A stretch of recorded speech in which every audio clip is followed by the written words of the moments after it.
el 17 de octubre del 2025 estamos celebrando los 270 años, no en esta ubicación, pero sí desde que Felipe Fernando VI hizo el Real Decreto de crear un jardín botánico para el estudio de esa importante ciencia que era la botánica en el siglo XVIII. Yo les doy la bienvenida a todos ustedes para este acto enfocado en lo que comentamos, la depuración universitaria. Hoy en día analizar este proceso histórico no responde a un debate de carácter ideológico solamente, sino a un ejercicio de rigor archivístico y de justicia administrativa internacional, respaldado por los principios de la verdad, justicia y reparación. Para desgranar cómo se gestionan hoy estas políticas de memoria dentro de la legalidad vigente y cómo se reconstruye el patrimonio científico nacional, tenemos que hacer memoria, o mejor dicho, tenemos que hacer memoria.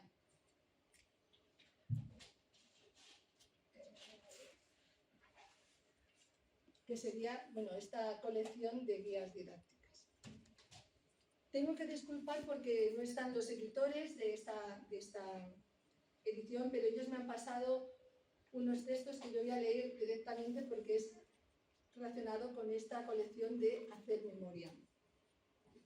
Hacer Memoria es una colección de guías prácticas orientadas a personal de edad adolescente, ESO y bachillerato, promovidas por la Secretaría de Estado de Memoria Democrática y coordinadas por Antonio Lafuente y Francisco Fernández,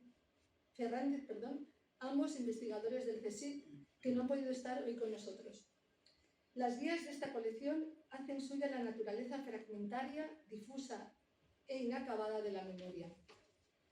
Cada una de las guías se acercará a algún tema relevante del pasado reciente a través de 6 imágenes que serán analizadas tanto por lo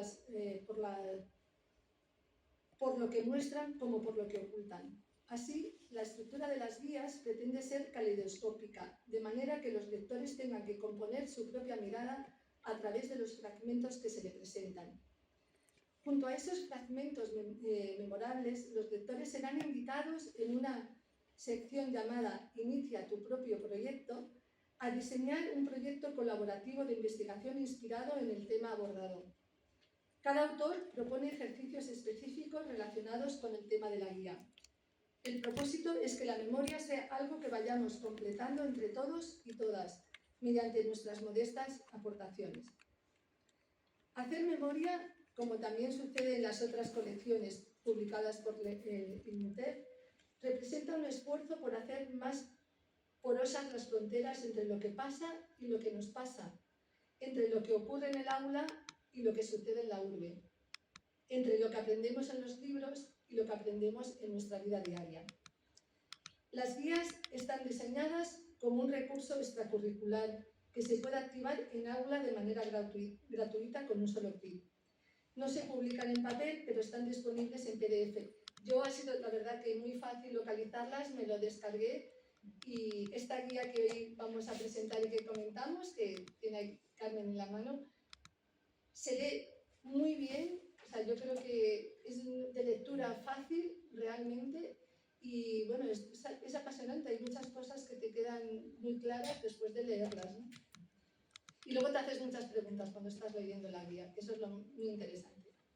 Hasta el momento se han publicado 37 guías, entre las que se pueden destacar la que presentamos hoy de la depuración universitaria, también la justicia por las armas, la autarquía o la planificación de la escasez, pantanos y duelos, la excepción femenina, etc. O sea, muchas guías para trabajar.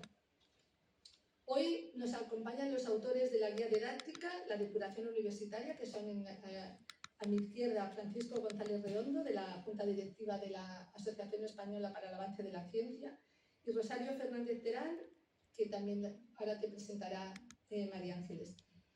María Ángeles va a hacer de coordinadora, María Ángeles Gallego, y bueno, también tengo que disculpar a Mara Diesen, que es la presidenta de la AEC, que no ha podido estar, pero nos va a dar unas palabras Carmen Andrade, que es directora de Química Industrial, conocida internacionalmente por sus estudios sobre la corrosión del acero en el hormigón armado y el diseño y aplicación de técnicas no destructivas de medida de la integridad estructural y la velocidad de corrosión, que es directora de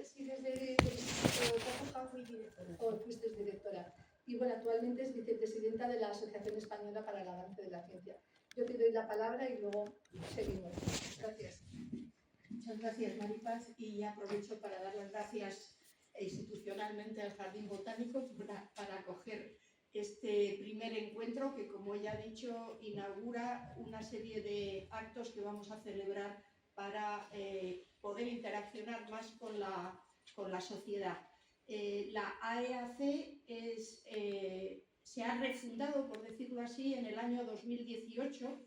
En España hubo una Asociación Española para el Avance de la Ciencia desde principios del siglo hasta 1980, y eso lo conoce muy bien la historia Francisco González, y fue espejo de la que se creó en el siglo XIX en Norteamérica, en Estados Unidos. Pero en el 2018, con el impulso de Emilio Muñoz y con la presidencia de Federico Mayor Zaragoza, pues retomamos la idea de acercar la ciencia a la ciudadanía. No es una asociación de científicos, sino de ciudadanos, con la idea de que la ciencia pueda ser el motor de las decisiones y de las políticas públicas, que el método científico esté basado en la evidencia científica. Que el método científico, sea lo que promueve y lo que hace razonar para poder tomar las decisiones. Y eso somos un grupo pequeño, queremos ser más, en la cual ponemos todo nuestro entusiasmo para intentar hacer llegar la ciencia y el método científico a todos los ciudadanos, y que los ciudadanos tengan acceso al derecho que pone nuestra Constitución y su artículo 4.4, de que los poderes públicos promuevan la investigación científica para el bien general. Nada más, les animo a alguno de ustedes que quiera hacerse socio de nuestra asociación y digamos, poder con ello compartir el entusiasmo. Gracias, Carmen. La Asociación Española para el Avance de la Ciencia tiene un programa muy interesante que es Científico en Prácticas también, que lo desarrollamos junto con el CSIC. Y yo tengo el privilegio de ser dentro de ese programa de Científico en Prácticas. A mí me encantan los jóvenes, entonces estoy en todos los programas de, sobre todo, incitar a los jóvenes a todo lo que son las prácticas STEM. Ahora les quería presentar a María Ángeles Gallego, que es una destacada investigadora y miembro de la Comisión de Igualdad en el Centro de Ciencias Humanas y Sociales del CSIC. Es científico titular en el Instituto de Lenguas y Culturas del Mediterráneo y Oriente Próximo. Además es miembro también de la Asociación Española para el Avance de la Ciencia, de cuya junta directiva forma parte en los últimos años. Y ella va a ser de moderadora. Gracias. Muchas gracias. Buenas tardes. Muchísimas gracias a todas las presentes, a todos los presentes y a las personas que lo pueden estar siguiendo en este momento. Gracias a los esfuerzos de nuestro secretario general de AEA, que sin él no haríamos nada. Bueno, es para mí de verdad un placer y un honor el moderar esta mesa redonda, porque yo no tengo ninguna relación con el tema, con el contenido del tema. He sido una de esas lectoras a las que se dirige este manual, personas que no tenemos excesivo conocimiento de este tema, en mi caso prácticamente ninguno, pero que queremos acercarnos a él porque pensamos que es relevante. Y bueno, ha sido una auténtica sorpresa, no sorpresa porque en cuanto al rigor científico y en cuanto a la calidad de la divulgación que se hace, porque conozco ya a los autores y no me hubiese esperado menos de ellos, pero sí sorpresa sobre las cosas que he descubierto y además que se descubren de una manera muy rápida y muy agradable a pesar de lo dramático que llega a ser el tema en algunas ocasiones. Yo empecé a leerlo una tarde y no lo dejé. Miré, leí una sección y al final no lo pude dejar y luego ya uno se va acercando a aquellas secciones que le han interesado más o menos, pero cual alumna de bachillerato, que se supone que es el público al que sobre todo va encaminado este tipo de guía, puedo decir que he disfrutado muchísimo y he aprendido muchísimo. Bueno, pues vamos a empezar con la presentación de los autores. Es diplomada en profesorado de EGB en la especialidad de Sociales por la Universidad de Cantabria. Licenciada también en Ciencias de la Educación por la UNED y doctora en Historia de la Educación por la Universidad Complutense de Madrid. Es maestra de educación primaria desde 1987, con destinos en Cantabria, Londres y Madrid. Ha sido durante 5 años directora del CEIP Rayuela en Villanueva del Pardillo y durante 6 años fue profesora asociada en el área de didáctica de las matemáticas en la Universidad Complutense. Es autora de más de 40 artículos y capítulos de libros sobre historia de la educación y de la ciencia.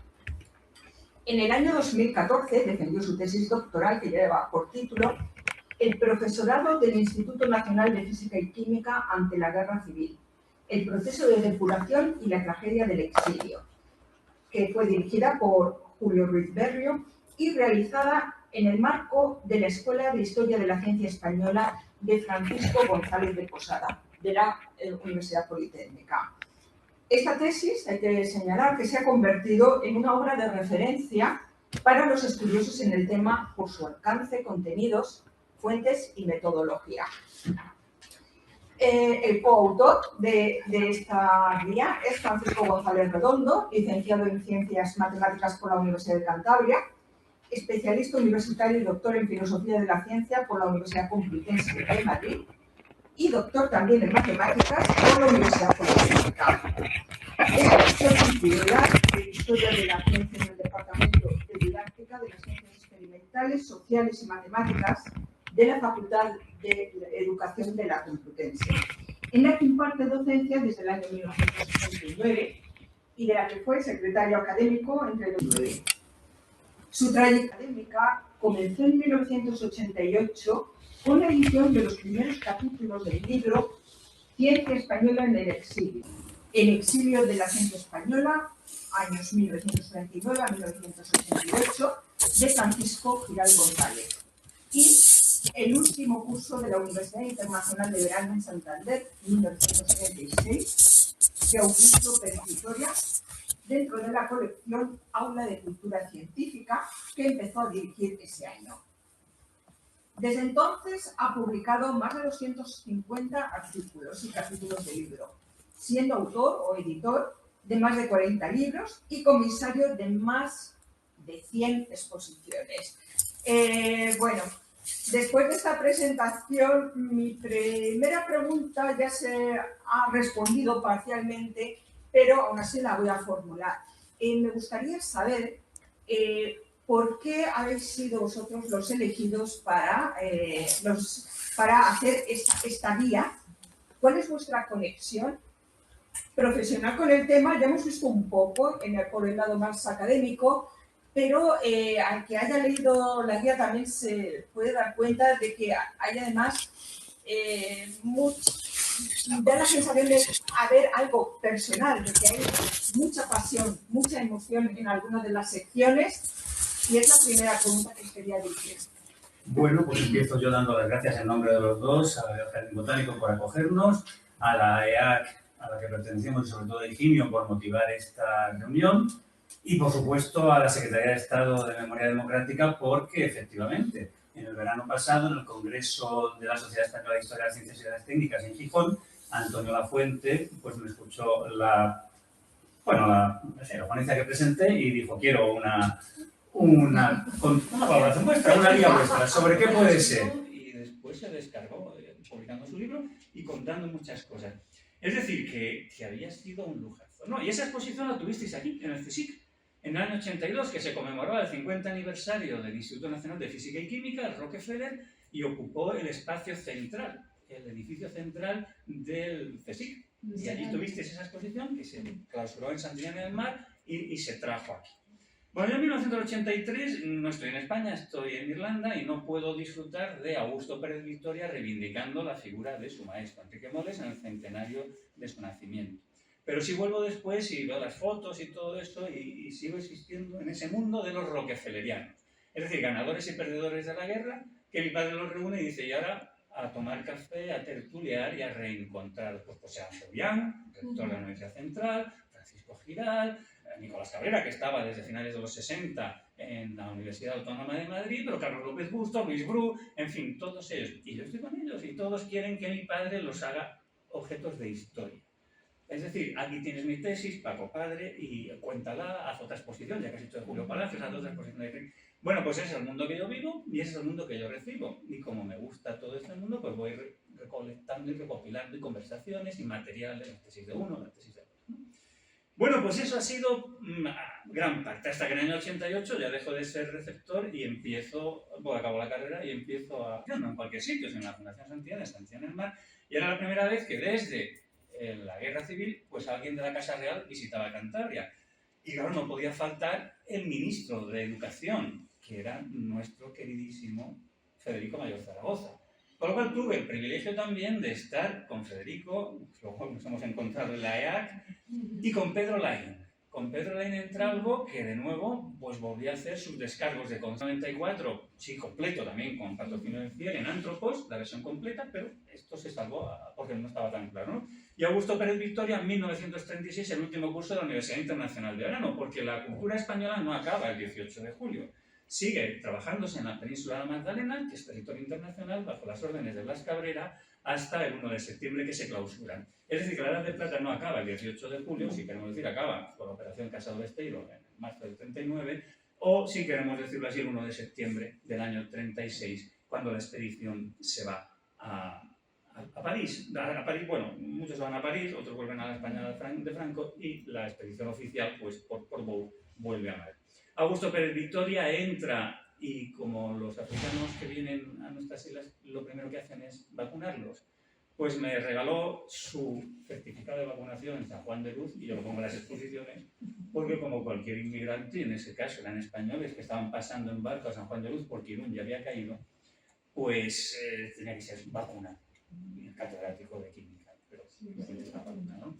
Bueno, pues eso es los comienzos, pero como estáis viendo, mucha tela, porque a partir de ese año 1988 ya no trabajo solo, ya trabajamos juntos, ¿no? Buenas tardes. Reitero los agradecimientos, pero para no alargarme y contestar ya directamente a la pregunta que ha expuesto Marigé, a ver, voy a hacer eso precisamente, hacer memoria. Desde 1988, pues conozco a Paco y colaboramos juntos en muchas tareas que tienen que ver con la difusión de la ciencia, de la cultura científica. Yo soy maestra en el año 88, pertenezco al cuerpo de profesorado de GB, por lo tanto, yo estoy impartiendo docencia a alumnos de séptimo y octavo. En aquella época estoy en el Valle de Iguña, es una concentración escolar, y estamos haciendo todas estas actividades, proyectos, para recuperar la figura de Leonardo Torres Quevedo. Leonardo Torres Quevedo es una figura real, nacida allí en el Valle de Iguña, el centro llevaba su nombre, y nos decidimos a investigar y descubrir. En estos años es verdad que una cosa lleva a la otra. La muerte de Leonardo Torres Quevedo tiene lugar el 18 de diciembre de 1936, pero no por causa de la guerra, él muere ya anciano en su casa, ya era mayor, pero sí es verdad que es el Madrid sitiado de la Guerra Civil. Descubrimos que hay una necrológica que la va a publicar en París, curiosamente en París, uno de sus colaboradores y amigos más allegados a Torres Quevedo, que es Blas Cabrera. ¿Y por qué está allí Blas Cabrera? Bueno, pues Blas Cabrera está allí porque efectivamente se ha exiliado a París alejándose de la guerra civil. Como ha dicho Paco hace un momento, fue el último rector de la Universidad Internacional de Verano y él salió acompañando a muchos de los alumnos con ese pasaporte que necesitaban para salir por la frontera hacia Irún, dejarlos ya pues a salvo, pero él volvió otra vez a Madrid, decidió volver, estuvo un mes, el mes de septiembre-octubre fue algo que lo debió dejar bastante traumado porque en la primera oportunidad que tuvo, en una invitación al Comité Internacional de Pesas y Medidas, del que él era secretario, se quedó ya autoexiliado en París y no volvió. Este descubrimiento, claro, hace pensar a los alumnos, cuando estamos exponiendo todas estas cosas a los alumnos de estas edades, que la situación, cuando quieres contextualizar el momento político de estas figuras tan relevantes, no es tan fácil de explicar, tan fácil de asimilar. Allí permaneció hasta que en el año 41, confiando en esa llamada que hacía el general Franco de el perdón para todos aquellos que tuviesen las manos libres de sangre, volvió a España, nada más lejos de la realidad. Fue detenido en la frontera, encarcelado y sometido a un sumarísimo de la justicia militar. Bueno, pues yo como maestra, que había terminado también la licenciatura, hice el DEA y me quise un poco empezar a conocer toda esta historia tan fascinante sobre el profesorado del Instituto Nacional de Física y Química. Entonces, esa es mi tesis. Una tesis que me llevó pues 10 años de trabajo paciente, de trabajo sistemático, y lleva por título ese título que ha dicho Marigel hace unos minutos, el profesorado del Instituto Nacional de Física y Química, el drama, ¿no? Ante la guerra civil, el proceso de educación y el drama del exilio. Y esta guía lo que intenta es ser un resumen de esa tesis. Bueno, creo que estamos en las mejores manos, ya por si alguien tenía alguna duda. Está claro que la guía ha sido preparada por el personal más adecuado para hacerla. A mí, cuando empecé a leerla, una cosa que me sorprendió, porque las personas que estamos en el mundo de la investigación, en el mundo académico, siempre tenemos la sensación de que ni el gobierno nos hace caso, los políticos pues de manera muy puntual, un poco así de manera decorativa. Precisamente desde la Asociación Española para el Avance en la Ciencia es una de las cosas que intentamos, desde la clase política y desde los gobiernos se escuche a la ciencia. O sea, intentamos ahí buscar nuestro puestecito y que se nos escuche. Pero yo creo que la sensación generalizada es de no pintar mucho, si me permiten la expresión. Bueno, pues como digo, hay una cosa que sorprende, a mí me sorprendió muchísimo al empezar a leer esta guía, y es que desde el primer momento, en 1936, empiezan a dictarse normas y se empiezan a hacer declaraciones sobre el personal académico. De repente, parece que sí que importábamos mucho.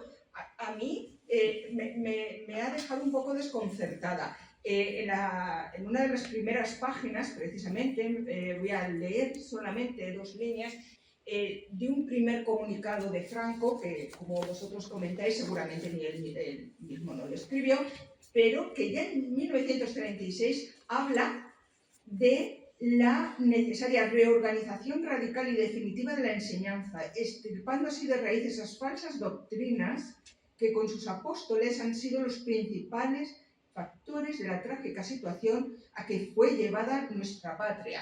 Y bueno, es algo que ya digo que me ha sorprendido, que en ese primer momento de conflicto, desde el inicio, de repente todo el mundo se esté acordando del mundo académico.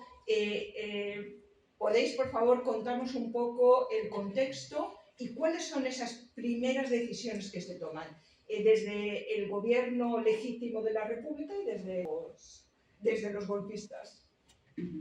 Bueno, pues yo voy a empezar a contar un poco, efectivamente, el comienzo de la guía es esa cita, esa orden que se firma por Francisco Franco en Salamanca en noviembre, el 8 de noviembre de 1936, muy pronto, ¿no? Apenas iniciado la guerra civil.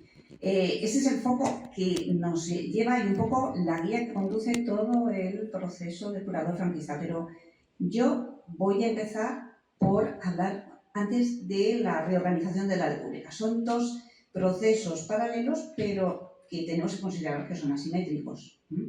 Es cierto que habían puesto en la diana a los franquistas en esa orden ministerial, como acabas de decir, al profesorado, a todo el profesorado, porque los consideraban los causantes de la tragedia española, ni más ni menos, los causantes.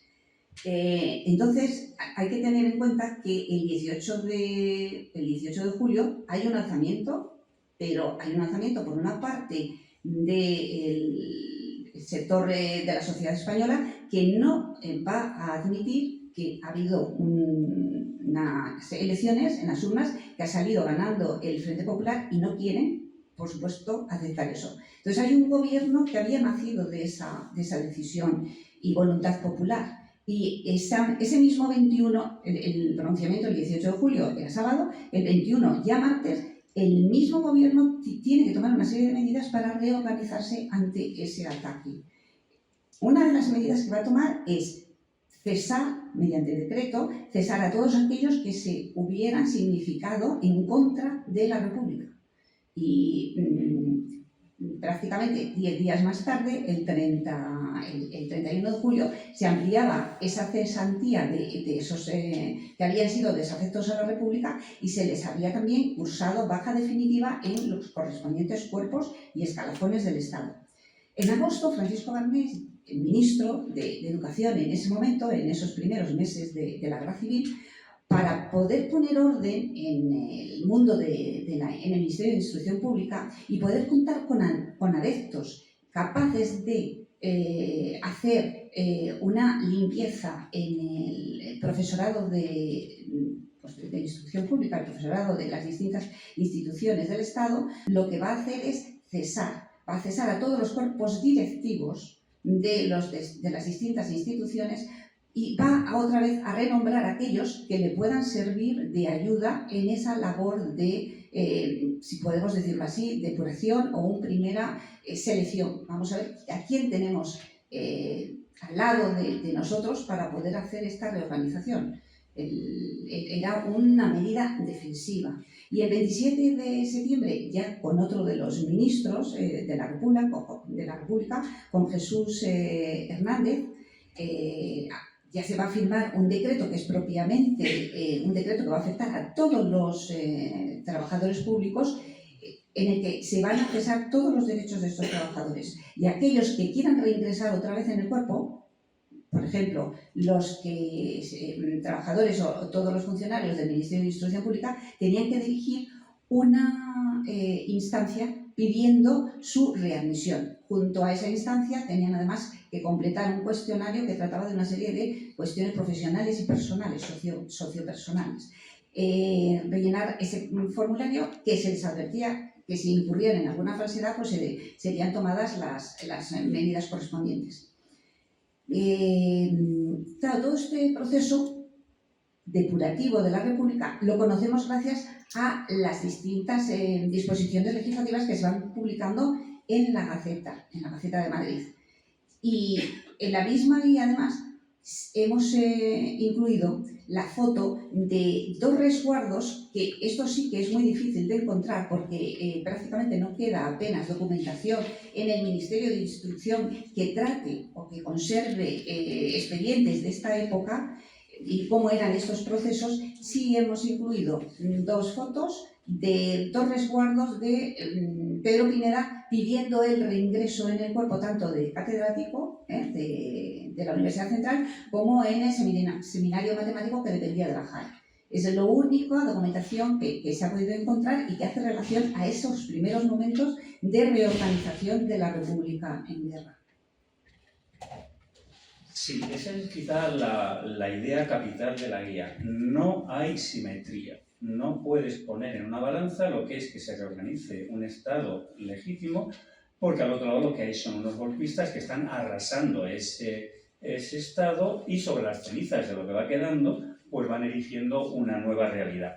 Entonces, los franquistas inicialmente, claro, piensan, no les llamemos franquistas todavía, los golpistas, porque Franco todavía no es nadie, todavía no es nada, empiezan a arrasar y hay unas zonas que pueden ocupar. Y hay universidades. Está Santiago, está Sevilla, llevará unos días, está Salamanca. Entonces van a empezar esa depuración inmediatamente. Aquí hay que distinguir en el proceso lo que es depuración y lo que son otras formas de represión. Es decir, si grupos incontrolados asesinan gente, eso no lo podemos llamar depuración. La depuración de una manera u otra tiene que estar organizada. Vale, los golfistas no se pueden organizar porque no saben todavía qué es lo que va a suceder. Son los generales, hay una Junta Técnica de Estado y hasta noviembre no se organizan. Y es esto que ha empezado muy bien destacando Marigel. Ese decreto brutal del 8 de noviembre, publicado el 11 de noviembre en el Boletín Oficial del Estado. Interesantísimo, pero también esta selección de imágenes que es recuperación de esa memoria a través de escritos familiares, etcétera, que es otro gran valor que tiene esta guía. Bueno, y como ustedes también habrán notado ya, pues a mí una de las cosas que más me ha gustado es el lenguaje tan sugerente que tiene toda la guía y que, bueno, además es un lenguaje muy claro, por supuesto, siempre dentro del máximo rigor científico, y que invita a continuar. Uno lee una frase y te quedas ganas de conseguir con la siguiente, y lo mismo con cada sección. Ya digo que yo mi primera lectura al final fue todo el libro de una tacada. Y bueno, ese lenguaje sugerente y bueno, también que nos atrae a continuar con la lectura, se refleja también, por ejemplo, en los títulos de cada sección. Por ejemplo, el capítulo 3, aquello iba de personas, 4 de casos y cifras, la sustitución del Instituto Luis, pero hay uno que es muy contundente y es sobre el que ahora me gustaría preguntarles. El capítulo 2 dice, el nombre de la bestia, 2 puntos. La institución libre de enseñanza, que cuando uno se acerca al tema desde fuera, dices, pero bueno, de todo el sistema académico español, de todas las universidades, de todas las instituciones de enseñanza, ¿qué tenía la institución libre de enseñanza, que no dejaba de ser una fundación privada, para que haberla considerado como la auténtica bestia? Pues como tú muy bien has dicho, Marigel, es que el lenguaje importa, claro que importa. Y cuando... Los franquistas pensaban, como Franco, que la historia le juzgaría y además en positivo. Entonces no tuvieron ningún problema en conservar toda la documentación. Y aquí yo tengo que rendir homenaje a nuestro maestro en estos temas, que es Miguel Ángel Villanueva Valdés, compañero en la Facultad de Educación. Yo venía de un centro que nos juntamos y en el 93 ya nos conocimos. Miguel Ángel era una de las manos derechas de Nicolás Redondo padre. Miguel Ángel había descubierto todos los terrenos de la Fundación Cesario del Cerro, que Tobazca era de UGT, y entonces de gran medida el patrimonio que se recuperó de UGT y que permitió que existiera y luego toda la reivindicación y demás, pues gracias a Miguel Ángel, ¿no? Miguel Ángel era un especialista, lo digo era porque falleció hace unos meses, que tuvo que vivir con nombre falso, se llamaba Dubois. Su padre, comunista, pierde la guerra, claro, y le dan identidad falsa. El partido le da identidad falsa, lo quiere mandar al monte, a hacer maquis en el monte, y dice que no, que él, en todo caso, guerrilla urbana.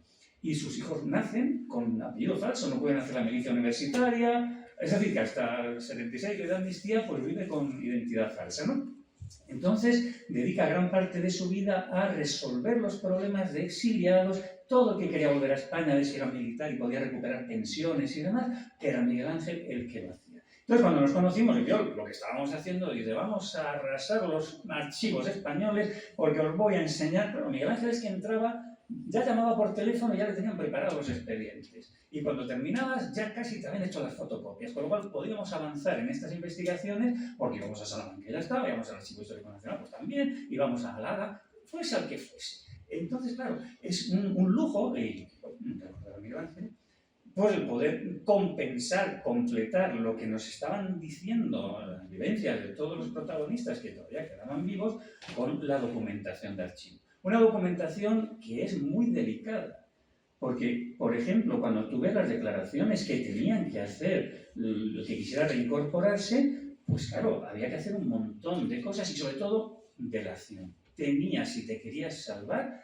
que acusar a mucha gente de muchas cosas sin ton ni son. Pero claro, te pones a investigar y después, ostras, lo que ha firmado esta persona, un profesor auxiliar o profesora auxiliar, poniéndose comunista, el otro no sé qué, no sé cuánto. Dice, bueno, sácame más expedientes. Y entonces esperabas a ver que había decenas, todos los profesores auxiliares, en realidad tenían la firma, pero ni uno solo había escrito lo que estaba firmando. era la misma máquina de escribir y además ibas viendo la cronología, cómo aquello se iba cansando el mecanógrafo y ya en las últimas declaraciones ya no se sabía ni lo que estaba poniendo. O sea, lo sabías porque era lo mismo que aparecía al principio. Y dices, ¿pero cómo están firmando esto? ¿Lo están firmando voluntariamente? ¿Les están pegando una paliza? ¿Le están amenazando a su mujer? ¿Le están violando a la profesora auxiliar? ¿Qué está pasando aquí? ¿No? Sí, está la firma. Entonces hay que tener muchísimo cuidado.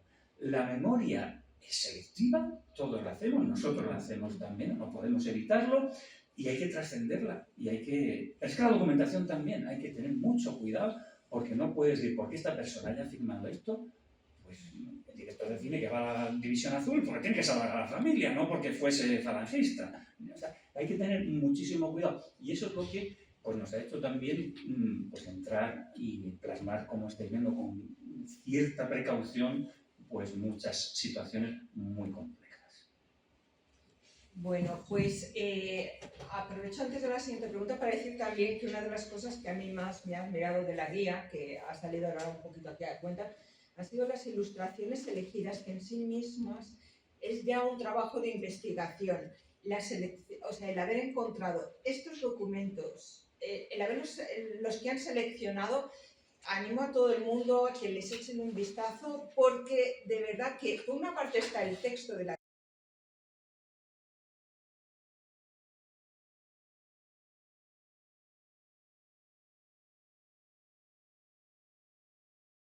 Bueno, yo en mi tesis también, pues, los capítulos dedicados a decoración, tengo que iniciarlos con esa cita de Franco, publicada el 11 de noviembre, donde dice, ¿no? Pues porque ahí, viendo cómo escribe y está redactada esa orden, está clara, ¿no? Se transmite mucha de la ideología de los depuradores.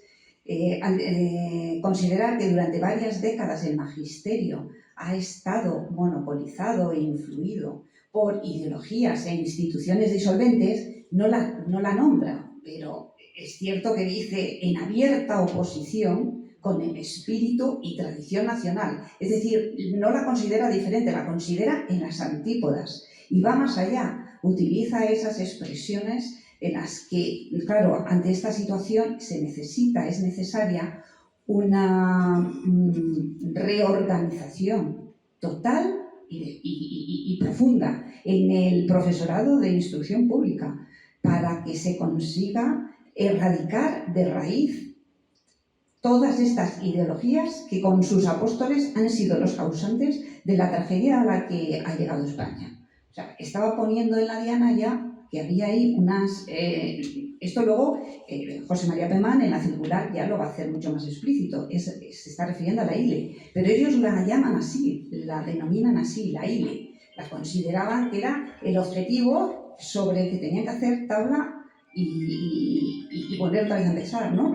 Tabla rasa y volver a empezar. Era el nombre de la bestia, la causa de todos los males. Claro que Franco no podía estar considerado, no podíamos considerar que pudiese ser el redactor de esta norma.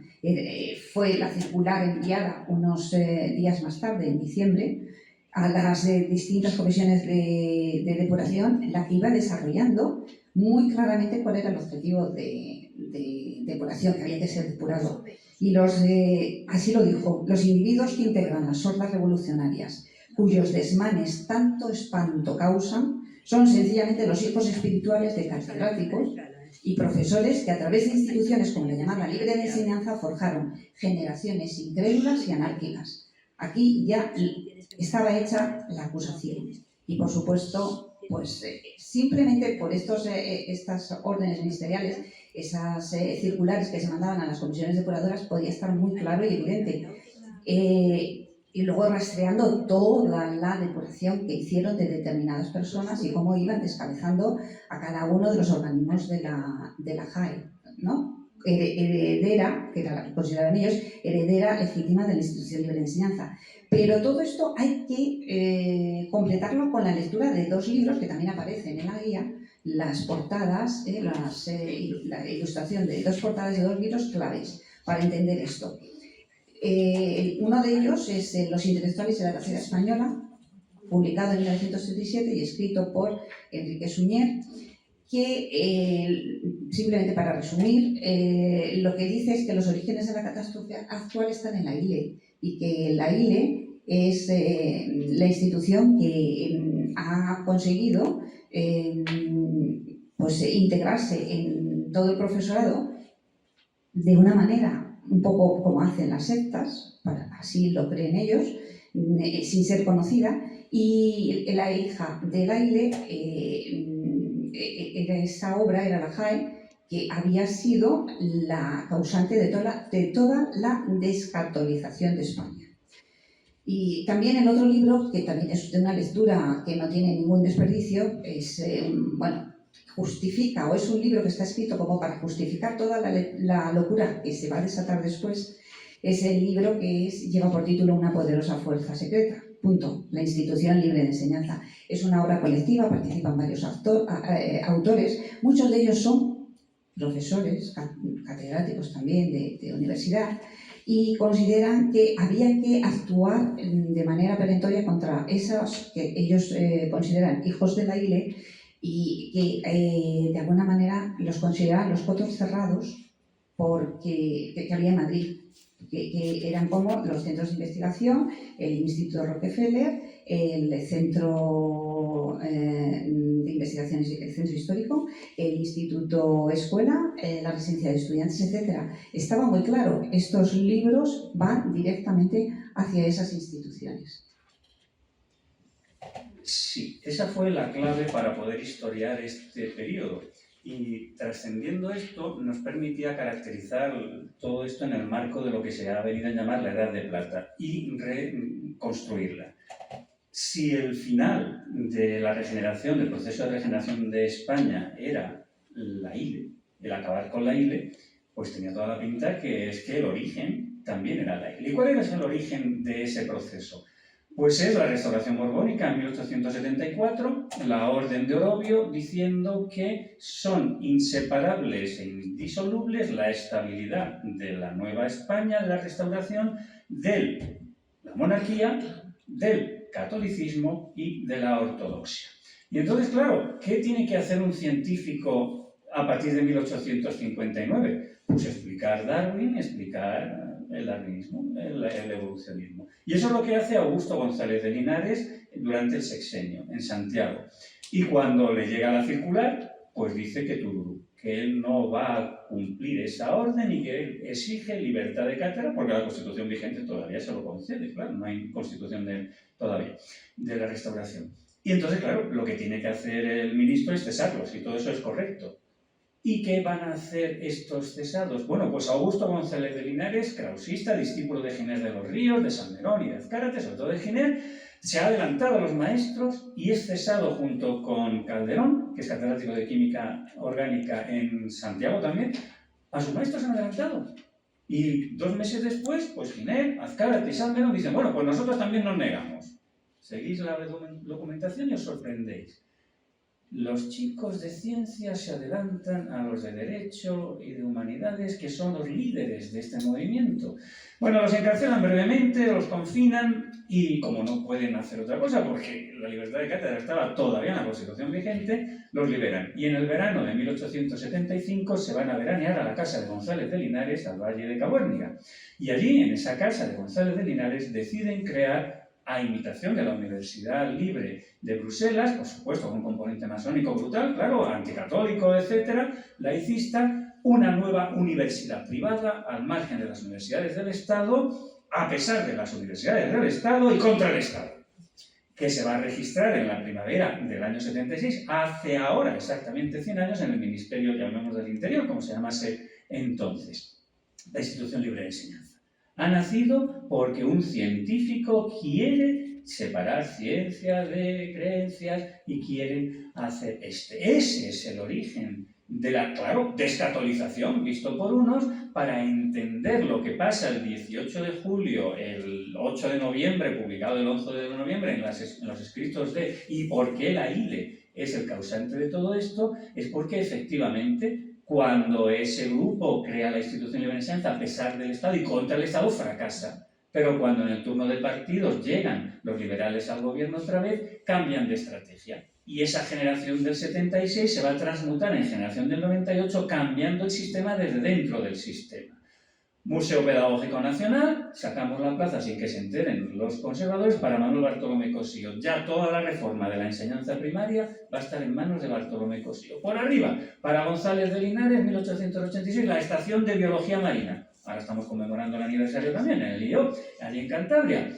Les hemos pillado. Pero es que luego conseguiremos, con otro gobierno liberal, crear la Junta para Ampliación de Estudios. Esa universidad privada que tenía que reformar la universidad, ahora ya no tiene que ser privada, porque depende del Ministerio de Instrucción Pública. Y en el decreto de fundación, la Junta para Ampliación de Estudios está por encima de todas las universidades, es tuteladora de todas las universidades y tiene en sus manos decidir qué ciudadanos jóvenes salen a estudiar fuera y lo que es mejor. Cuando vuelvan, con el certificado de suficiencia que les damos, pueden ocupar las vacantes de profesor auxiliar numerario, titulares de universidad, sin oposición. Y eso lo va a decidir la Junta. Va a tener en sus manos la renovación de toda la universidad española. Vista por nosotros, dicen, menos mal que por fin hay unas medidas que pueden regenerar España y que haya convergencia europea con esta rapidez. Sí, claro, pero el otro bando pues no lo va a tener tan claro.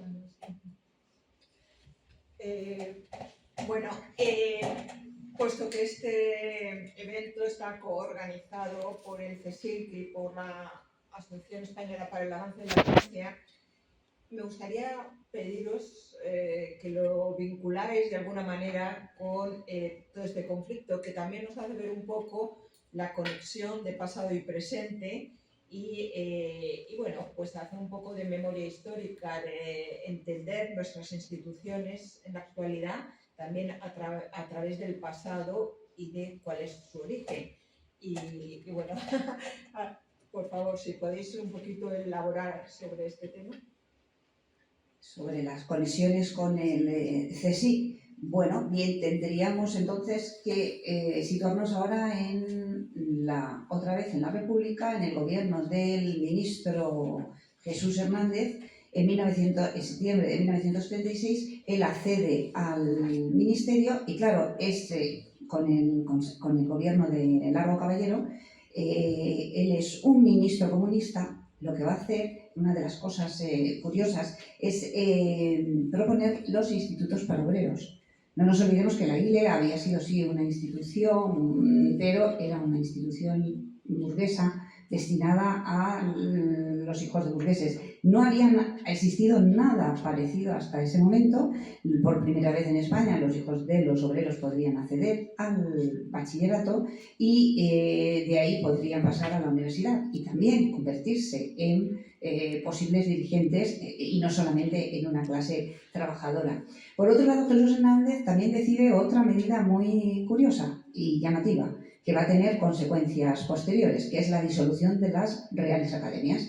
Las considera que son pues, unas instituciones ya obsoletas que están faltas de conexión con la realidad social del momento y dice que ya no es necesario tener estas academias, se van a disolver y en el mismo decreto que aparece en septiembre creo que es el 15 de septiembre de 1937, él propone la creación de otra institución, el Instituto Nacional de Cultura, que va a ser el que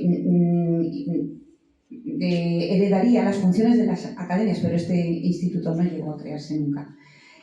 Por lo tanto, ya nos hemos quedado en la República sin la Academia Española, sin la de Ciencias, sin la de Medicina, etcétera, etcétera. Este vacío lo va a aprovechar el gobierno franquista y en diciembre del 37 la España Nacional decide, pues el 8 de diciembre, convocar a las distintas academias porque se estaba echando en falta su tarea y su labor para el bien patrio. Para ello se va a crear un instituto, el Instituto de España, que es como una superestructura, es un paraguas bajo el que quedaban cubiertas y reagrupadas las distintas academias. Este Instituto de España pues es una institución análoga a la que podía existir en la la República Francesa, el Instituto de Francia. Y en enero del 38 el bando nacional decide que el Instituto de España se tiene que hacer cargo de toda la Junta para Ampliación de Estudios y también, no nos olvidemos, de la Fundación Nacional de Investigaciones Científicas y Ensayos de Reforma, que esa sí que había sido una institución plenamente republicana. Pues podían decir misa, porque realmente la JAE estaba, tanto en Madrid como Valencia y Barcelona, todavía estaban en zona republicana y el Instituto, por ejemplo, Nacional de Física y Química seguía elaborando independientemente, no les afectaba para nada las disposiciones que hubiesen adoptado en la España franquista.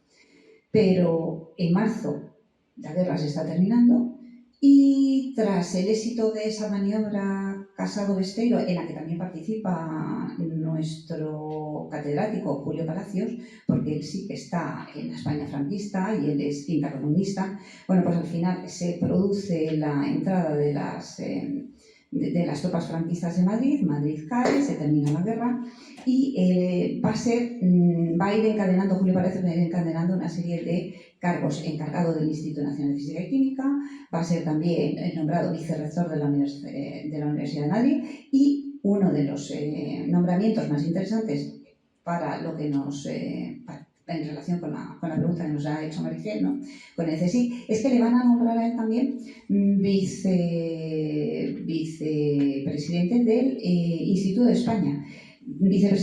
El presidente era Manuel de Falla, pero Manuel de Falla era una persona que ya tenía su edad, estaba enfermo y encima no estaba en España, estaba ausente, vivía ya en Argentina. Por lo tanto, él iba a hacer las funciones de presidente y secretario del Instituto de España. A esa tarea se va a dedicar profundamente y él intenta volver otra vez a retomar todas las instituciones que dependen de la JAE, entre ellos el Instituto Nacional de Física y Química, y volverlos otra vez a poner en funcionamiento. Pero claro, es una tarea muy difícil porque parte del profesorado ya no está en España, está exiliado, quedan muy pocos, a otros se les ha postergado o sufren algunas situaciones de justicia militar o depuración que no les va a permitir ingresar. Julio Palacios, entonces, sí, como director del Instituto Nacional de Física y Química, le va a tocar hacer la depuración, pero no de los profesores del instituto, porque esos eran todos profesores catedráticos, muchos de ellos, profesores auxiliares de la Universidad de Madrid, que ya tenían sus propios procesos abiertos en la Comisión de Depuración Universitaria. Él simplemente va a encargarse de depurar al personal laboral, el personal de mantenimiento o el personal técnico y ayudantes de laboratorio. Porque se daba la circunstancia de que el profesorado del Instituto Nacional de Física y Química era el único que podía percibir un sueldo de la JAE como investigador y al mismo tiempo seguía manteniendo el sueldo como profesorado catedrático universitario. Pero en esta tarea de reorganizar estas instituciones, como secretario del Instituto de España, él se va a encontrar con muchos problemas. Algunos de los profesores a los que él intenta defender, Julio Guzmán, o el caso de Miguel Catalán, le va a pasar factura, porque claro, Miguel Catalán, que estaba casado con Jimena Menéndez Pidal, hija de Ramón Menéndez Pidal, pues lo van a ver como institucionista. Esto le va a hacer perder, sobre todo con la muerte, con el cese del ministro, que era su principal valedor, Pedro Sainz Rodríguez, pues la posibilidad de dirigir todas estas instituciones a través de ese Instituto de España, que podríamos considerar que era el Senado de la Cultura Patria, que se iba a encargar de toda la cultura superior y de reorientar y dirigir la investigación científica superior en España. ¿Por qué? Pues porque ya en abril es cesado Sainz Rodríguez y ahora tenemos un nuevo ministro que entrará a formar parte del gobierno en agosto, en el Ministerio de Educación Nacional, Ibáñez Martín, y Ibáñez Martín tiene ya otros planes. Ya ha decidido crear un organismo nuevo que no recuerde para nada a la antigua JAE, que va a ser el Consejo Superior de Investigaciones Científicas. Se publicará el decreto el 24 de noviembre de 1939 y posteriormente se va a nombrar como secretario del mismo a Alvareda. Toda la actividad de Julio Palacios va a caer ahora en el olvido. Esto que os ha contado Estíbaliz lo tenemos publicado en la revista Complutense Educación y es esa transición entre la JAE y el CSIC del año 39. Porque Julio Palacios efectivamente quiere que continúe la JAE y los centros de la JAE le corresponde a él depurarlos. Y uno de los descubrimientos es ese, es muy difícil encontrar la depuración en el CSIC porque el personal de la JAE en realidad es profesor universitario. Entonces, pues hay mecanógrafas, hay sopladores de vidrio, dependiendo de los centros, pero el profesorado, quitando una excepción que fue escandalosa impuesta por la Fundación Rockefeller en el año, durante la dictadura de Primo de Rivera, que solo hacían la donación si el profesorado investigador, Las Cabrera, Julio Palacios, Enrique Moles, Catalán, Marina Bella, etcétera, eran propiamente y casi exclusivamente investigadores. Entonces se dio la peculiaridad, si hay alguien del CSIC, mira que bien le vendría, que cobraban el sueldo de catedráticos de universidad y el sueldo de profesores de investigación del CSIC. Claro, eso para ellos es fenomenal, para el resto de la ciudadanía pues les estaba poniendo en la diana, ¿no?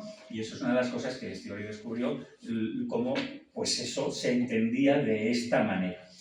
Sí, efectivamente, el CSIC no es la continuación, de ninguna de las maneras, de la JAE. Arrasamos la JAE y una vez arrasada, sobre las cenizas, como fertilizante o vete a ver qué, lo hacemos crecer. Pero es que ni es eso. La institución propiamente republicana no es la JAE es fruto del turno de partidos. La institución propiamente republicana es la Fundación Nacional para Investigaciones Científicas y Ensayos de Reforma que crea el Gobierno Provisional de la República en julio de 1931. Y en el decreto de creación, pues vemos cómo certifica la República que la JAE ha fracasado. Porque la sociedad no se ha enterado, la industria no se ha enterado, la ciudadanía no se ha enterado y la República entiende que hay que reformular esa institución. No se la va a cargar la JAE, simplemente crea esta otra institución, Fundación Nacional, si el propio nombre ya lo está diciendo, estamos sustituyendo Fundación Nacional para Investigaciones Científicas, no se llamaba Junta para Ampliación de Estudios e Investigaciones Científicas, y ensayos de reforma, pero las reformas educativas y investigadoras no las tenía que hacer la JAE, pues la República certifica que no. Va a poner a continuación en funcionamiento las misiones pedagógicas. Claro, es que están muy bien catedráticos ahí en la Torre de Marfil, ¿no? No. Señores catedráticos, ustedes bajan al terreno y empiezan a llevar la cultura, la ciencia, por toda la geografía española, ¿no? Claro, es el compromiso de la República que el turno de partidos, la dictadura de Primo de Rivera o la dictadura blanda de Berenguer, no iban a hacer. Bueno, todo eso está en la tesis de Estíbaliz y todo eso está en estos 40 y tantos, 50 años de investigación diciendo cosas distintas y descubriendo cosas distintas. Asociación Española para el Progreso de las Ciencias. Se crea en 1908 y lo crea Segismundo Moret, pues otro liberal, masón, como queramos, está José Echegaray, está Rodríguez Carracido, es decir, la florinata de los liberales españoles, republicanos unos, otros no, que entienden que algunas décadas de atraso con respecto a Estados Unidos, Europa y demás, pues se llame progreso, se llame avance, pero tenemos que tener una institución, sobre todo que proporcione algo, y el algo que no existía, posibilidad de congresos científicos. De tal manera que en ese año 1908, para conmemorar el centenario de los sitios de Zaragoza, se convoca el primer gran Congreso Nacional de Ciencias, luego se publicarán las actas, pero ciencias en un sentido muy amplio, existen las ciencias humanas también, y tienen que tener cabida, por supuesto la matemática, la física, la química, la ingeniería, las ciencias de la vida, pero también están las humanidades con una o con dos secciones, porque eso se entendía que eran ciencias sociales, etc. Y por fin en España tenemos esa posibilidad. La Junta para Ampliación de Estudios mandando investigadores, progresando la universidad y la sociedad civil, una sociedad privada, fomentando la investigación científica y convocando lo que no existe en congresos nacionales que completan, pues sí que la Sociedad de Historia Natural, que luego le darán a los 25 años de Historia Real, pues ya va haciendo cosas. En el año 2-3 se ha creado la Sociedad Española de Física y Química y en el año 28 ya es real, en el año 11 la Sociedad Matemática Española y 25 años después será real, pero no existen los congresos nacionales. Bueno, pues estos también se los queda Franco. Esa institución se la queda Franco y en el año 38, segundo año, como le llamaban, de la victoria, no, bueno, glorioso, como bueno, esa terminología que utilizamos, porque lo habían ganado, segundo año glorioso de glorioso movimiento, como se llama, convocan. Triunfal, en el segundo año triunfal, es verdad, pues convocan un gran congreso, ¿dónde? En la sede de la Universidad Internacional de Verano de Santander. Claro, ¿dónde lo van a hacer? 1.200 congresistas y todos los científicos en la España nacional, pues yendo allí se supone, pues, a demostrar que en España se hacía ciencia. Es decir, se han apropiado de esa asociación. Claro, eso lo único que va a significar después de la guerra es decadencia, decadencia, decadencia, y bueno, pues os lo confieso, en esos años 70-80, el último secretario perpetuo de esa Torroja, de esa asociación, pues le dijo a mi padre que se la resucitase. Como estaba haciendo tal de estas cosas, mi padre, pues digo, resucita, yo estaba testigo de eso, y pues obviamente dijo que tururú, porque me hubiese tocado a mí también colaborar en el rescate de ese fósil, que ya lo único que tenía que hacer era disolverse, como de hecho sucedió. Hasta todos sus fondos, pues los acabaron mandando a coleccionistas de viejo, librerías de viejo del Escorial, los libros de actas y demás. Yo salvé bastantes para las exposiciones que llevo por aquí y por allá. Luego eso va a suceder. Y el FESIC, pues el FESIC no pudo ser lo que quería Palacios. Y ahí tenemos a Herrera Oria acusándole de institucionista. Claro, en el año 39, en pleno proceso de depuración, porque ya ha salido el 2 de febrero han cesado a Giral, a Cabrera, a Moles, a todos esos, pero es que el día 10 de febrero ya tenemos ley de depuración, una ley ya sistemática y brutal. Y ese mismo día tenemos también la ley de responsabilidades políticas. Es decir, que ya sí que tenemos articulado, porque claro, la mayor parte de la ciencia española, de la cultura en general, ciencia en sentido global, estaba en las universidades de Madrid, Valencia y Barcelona. Claro, ahora sí toca, ya ha caído la República, ahora ya sí toca hacer una represión brutal y en concreto una depuración sistemática aneja a las responsabilidades políticas. Y el CSIC, pues es, mirar el decreto de creación, pues como la Universidad Internacional Menéndez Pelayo. Benito Madariaga, al que yo le tengo muchísimo cariño, falleció también hace mucho, se inventó, y es lo que tiene que hacer un historiador, inventar, crear categorías de historiación, que la Universidad Menéndez Pelayo era la continuación de la Universidad Internacional de Verano, de tiempos de la República, creada por Fernando de los Ríos. Pues solo atendiendo el nombre que le pusieron, ya podemos ver que no. Menéndez Pelayo representaba justo lo otro, lo que es protagonista de los libros que ha destacado Estíbaliz. Es el ideólogo de todos los Acción Católica, etc. Y no es de ninguna manera lo que pretendía la Universidad Internacional de Verano que crea Fernando de los Ríos en la península de la Magdalena.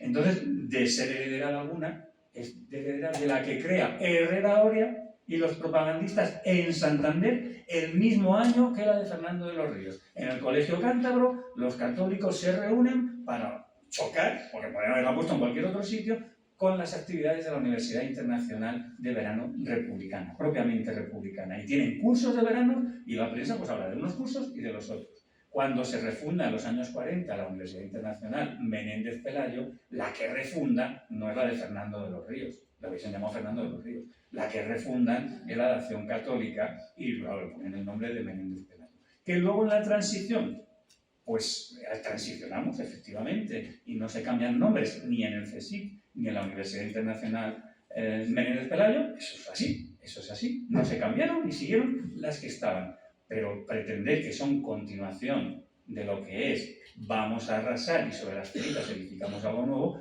pues históricamente no parece que se sostenga.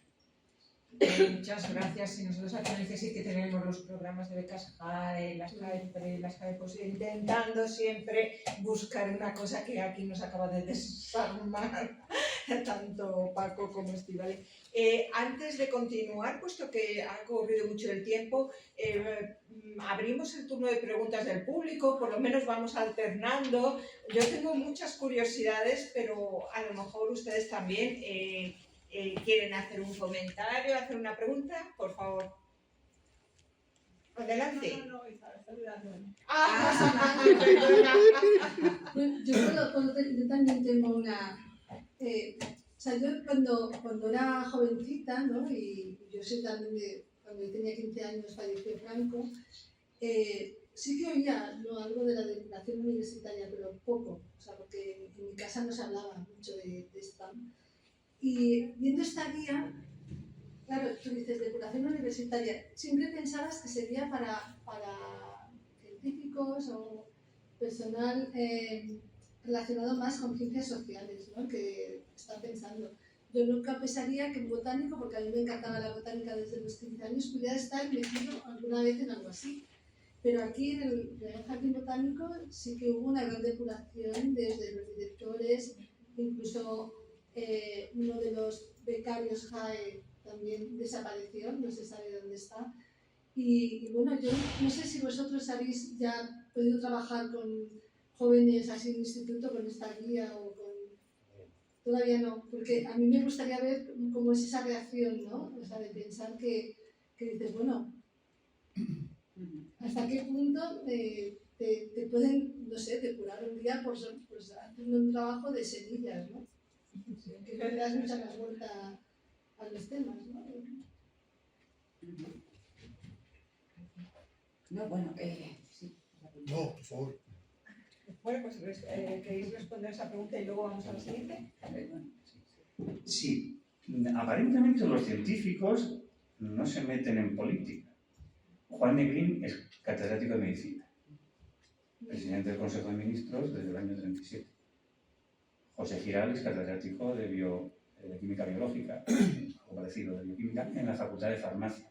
Blas Cabrera es físico, pero no es cualquier físico, le toca ser rector entre la dictadura de Berenguer y la proclamación de la República. Y le corresponde ni más ni menos que los sucesos de San Carlos. Los sucesos de San Carlos no son cualquier cosa. Es la Facultad de Medicina en la calle Atocha y es marzo del año 31, donde muere por primera vez las fuerzas del orden, quiebran, vulneran, violan, como quieran llamar, el fuero universitario. Entran en la universidad a tiros y muere un estudiante. Bueno, luego si era estudiante o sindicalista o lo que sea, pero da lo mismo. Es verdad que también muere un guardia civil. Pero bueno, se ha producido una ruptura. La intelectualidad a las puertas de las elecciones del 12 de abril, el profesorado universitario se aleja de cualquier imposible entendimiento con la monarquía y la intelectualidad en general se haría más bien con cualquier otra opción. Claro, eso parecería anecdótico, pero es que el director general de seguridad se llama Emilio Mola. Emilio Mola va a ser uno de los líderes del golpe de Estado, claro. Y una de las primeras cosas que hace la República, aparte de crear la Fundación Nacional para Investigaciones Científicas y Ensayos de Reforma, es iniciar un proceso contra Emilio Mola por los sucesos de San Carlos, un proceso de depuración, etc. Y no lo va a perdonar Emilio Mola. Y el único catedrático que de alguna manera da la cara por Emilio Mola, que dice que muy mal todos sus compañeros, que muy mal los estudiantes, la FUE y demás, es Enrique Suñer.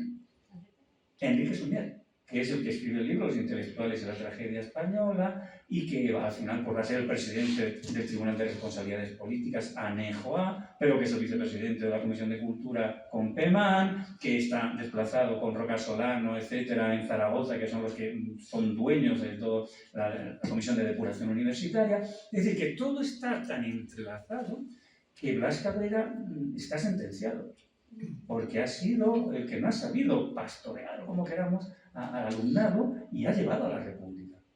Ha sido uno de los causantes también, ¿no? Entonces tenemos Negrín, tenemos Giral, tenemos Blas Cabrera.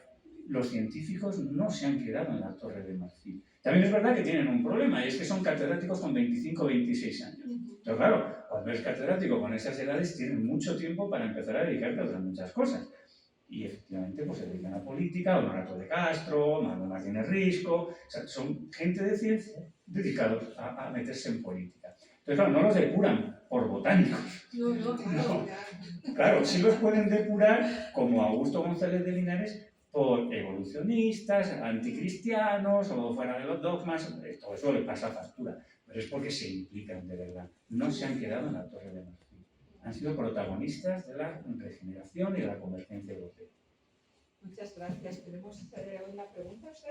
Sí, a ver, no quería hacer una pregunta, quería hacer un comentario. Perfecto. Un comentario. El comentario es que creo que la depuración universitaria no fue suficiente. No fue suficiente. A ver, durante el franquismo, el cine reflejó, por una política de Estado, una idea que era: la burguesía es mala, es la culpable de todo lo que pasó en España. Entonces, hay que machacar a la burguesía. En ese contexto hay una película llamada Muerte de un ciclista, en la cual el malo de la película es un profesor universitario, además profesor de matemáticas. Es el representante de ese mundo corrupto, burgués, lleno de vicios, depravado. Entonces, de alguna manera, mediante el cine, se sigue practicando una política de machacar a la universidad y machacar a la burguesía universitaria, que ha sido la culpable de todos los males de España, de todos los males que se han originado desde esa bestia famosa que se ha citado anteriormente en todas las disertaciones, ¿no? Bueno, quería hacer simplemente ese comentario un poco irónico de que, a pesar de la depuración no fue suficiente. Hubo que seguir machacando. A través de otros cauces. Muchas gracias por compartir con nosotros su opinión. ¿Más preguntas, comentarios? Sí. Bueno, yo me he identificado con Estíbaliz bastante porque soy también doctora en Filosofía y Ciencias de la Educación por la UNED y también en mi tesis doctoral trabajo el tema de la depuración en la institución, antes de que luego desembocó en la institución libre de enseñanza de todos estos catedráticos que ha comentado Paco antes. Y lo que pasa es que yo, lo primero que tenía que haber dicho, y lo digo ahora, es que muchas gracias por ese trabajo y por lo que aportáis, porque yo me he dedicado más a la educación secundaria en todo ese periodo. Las depuraciones que hubo por distintas provincias de profesores de secundaria, pues por ejemplo en Segovia, que es un trabajo que hace Lola Grimao y Carlos Dueñas, o en Extremadura, bueno, en distintos sitios, pero la parte de la universidad yo me he centrado sobre todo en cómo esos profesores que fueron en un principio, con la segunda cuestión universitaria, censurados y depurados, se dedicaron a la enseñanza del darwinismo y a la defensa del darwinismo. Y ese es mi, claro, cada uno con un enfoque, que todo está interrelacionado y unido, pero me ha gustado muchísimo escucharos y tengo muchas ganas de leer la guía, que supongo que la puedo leer en internet perfectamente, y me ha interesado mucho. Muchísimas gracias por vuestro trabajo, que bueno, me ilumina enormemente. Además es un tema que me interesa muchísimo, claro, me interesa muchísimo. Muchísimas gracias por tus palabras y por tu trabajo también dentro de la depuración universitaria, también la que tú misma has hecho, como acabas de decir, sobre los darwinistas y las teorías de la evolución. ¿Más comentarios, preguntas? Yo tengo una batería, pero bueno, vamos a intentar abrir el foro. Sí, Por colaborar, ya lo he hablado con Paco en otra ocasión, también se ha dicho aquí que tenían que seguir la depuración. Yo creo que la sensación de depuración era también posterior. Cuando yo llegué a mi instituto, en el departamento de química había un discípulo de Enrique Moles y siempre me llamó la atención porque claro, no te lo cuentan después de la guerra, o sea, la educación que tenemos no te lo cuentan, y a mí me llamaba mucho la atención que él siempre hablaba muchísimo de él, pero bajito, y cuando no le oían, y siempre decía, estoy muy agradecido porque me han acogido aquí a pesar de ser discípulo de Enrique Moles. Entonces, realmente la sensación que tenían los que vivieron aquello era mucho más opresiva de lo que nos habíamos imaginado todos los que éramos jóvenes. Entonces, bueno, ya en alguna otra ocasión ya hablaremos, Paco. Siempre me interesa mucho la figura de Enrique Moles porque yo apreciaba muchísimo a este investigador que era bastante más mayor que yo, pero que me llamaba la atención cómo hablaba de su maestro bajito y en los pasillos y que no se enteraran los jefes que hablaba de él, ¿no? El tema. Nada más. Para que veas hasta qué punto lo que un poco estás la diciendo, línea de lo que se ha dicho antes. 2019, no la transición, 2019. ponemos una exposición que nos encarga la Real Sociedad Española de Física en Zaragoza, porque Julio Palacios era zaragozano. Nos dice, ¿por qué no nos haces para eso, contextualizar la Bienal de la Real Sociedad Española de Física, una exposición sobre Julio Palacios, la Edad de Plata? Bueno, vamos allí. Y para contextualizar la Edad de Plata llevamos los bustos que mi padre le había encargado en los años 80 y 90 a Andrés La Santa, un escultor, los bustos de Julio Palacios, de Enrique Moles, de Blas Cabrera, de Ángel del Campo, de Duperier, etc. Y ahí están todos puestos. Bueno, pues cuando vamos a recoger la exposición, porque se ha acabado la Bienal, el busto de Enrique Moles misteriosamente no estaba donde tenía que estar, sino a 4 metros, tirado y roto. 2019. Y la gravedad no es porque pues, ha cedido la base, se ha caído. No, estaba a 3 metros. Eso alguien había entrado y todavía en 2019, y no podía ser, no ha conocido evidentemente a Moles, ni siquiera probablemente a sus discípulos, había tirado el busto a 3 metros. ¿Dónde pusisteis la exposición? Bueno, la Facultad de Educación, yo creo. La Facultad de Educación, yo creo que estaba en Zaragoza, en el campus antiguo. Sí. No el nuevo del Ebro, Sí, en el antiguo. en el antiguo. Bueno, afortunadamente no se llevaron el busto, ni lo tiraron al Ebro, ni nada, lo pudimos recuperar, ¿no? Pero hasta ese punto, 2019, no lo podemos creer. En la tesis de Estíbaliz se explica, no se justifica, pero se intenta entender qué es lo que pudo ocasionar Moles en convulso, porque fue tremendo, en la ciudadanía de la época. Luego, pues claro, pidieron pena de muerte para él, al final fueron 30 años, bueno, luego se salió en libertad provisional y todo eso, pero era una de las personalidades por las que había que ir a de vuelta. ¿Más comentarios, preguntas? Muchas gracias. Sí, yo, bueno, quería darles las gracias, además soy amiga personal de los dos. Y os quería comentar que, curiosamente, esto es casi una curiosidad, pero no deja de ser importante, el CSIC, ya un poquito más andada la dictadura, una de las personas que pusieron al frente para repartir las becas fue el presidente del Partido Popular, del Banco Popular, y en vez de dar las becas, se las quedaban para el Opus para empezar sus labores. Hay un libro de un periodista irlandés, especialista en economía, no recuerdo el nombre, pero se titula Opus, y ahí hay tela marinera. Bueno, pues gracias por el dato, aunque sea un dato que preferiríamos que no existiera, pero es estamos así. en época de aviso a navegantes. Sí, desde luego, desde luego. Porque ya lo del 2019, de que rompan el gusto de Para que veamos que sigue un viva. científico, la yo memoria. pienso que en general los científicos comprometidos con el método científico, con la evidencia científica y con todo lo que sabemos que trae delante y detrás la ciencia, siempre pueden ser sospechosos de. Bueno, a propósito de eso, ya no me resisto a hacer yo una pregunta aquí a nuestros coautores, porque precisamente al final del libro hay 3 historias, hay 3 estudios específicos sobre Blas Cabrera, María Teresa Toral y Juan Peset.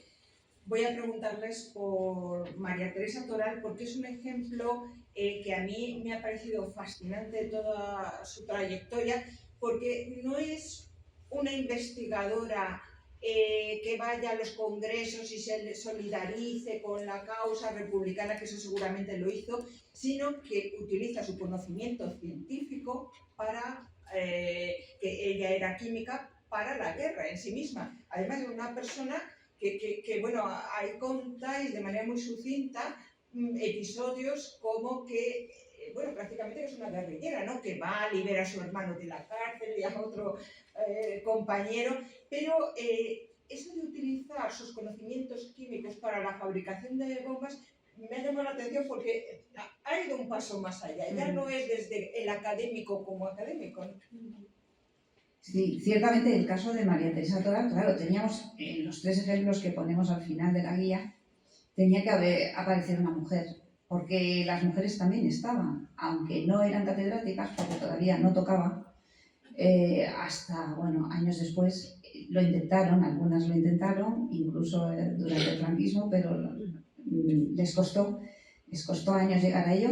El caso de María Teresa Toral es que lo reúne un poco todo, porque es la mujer comprometida con la ciencia, que se queda además, ella no sabe, no es esa intelectual que se exilia, como hemos denominado a todos esos que se quedan muy equidistantes, ¿no? Desde el exilio, no se pronuncian por un bando ni por otro, sino simplemente esperan a ver cómo termina la guerra. Ella no, ella se queda aquí, trabaja en el Instituto Nacional de Física y Química, va todos los días, en el Madrid sitiado, sigue haciendo su trabajo científico, incluso llega a hacer su tesis en los años 37, que nos podemos imaginar lo difícil que era eso, con su director de tesis, Enrique Moles, que estaba a distancia porque estaba ya trasladado en Valencia, pero ella también se ocupa como secretaria de las publicaciones de los anales de la Sociedad de Física y Química, de la Sociedad Española de Física y Química, que eso era simplemente un acto de decir, bueno, es la ciencia viva porque seguimos aquí, seguimos investigando, se siguen haciendo publicaciones a pesar de que la coyuntura no era la propicia, y también les permite recibir las publicaciones del extranjero, porque ellos al mandar un ejemplar de sus anales, pues recibían a distintas revistas extranjeras, recibían a su vez las revistas que venían del extranjero y podían estar al día de lo que se estaba haciendo en ciencia. Ella, sigue trabajando, sigue publicando, sigue manteniendo viva la tarea del Instituto Nacional de Física y Química. Sin embargo, pues en el 39 va a ser detenida por sus actividades, sobre todo ella tenía sus reuniones y era comunista, tenía sus reuniones comunistas.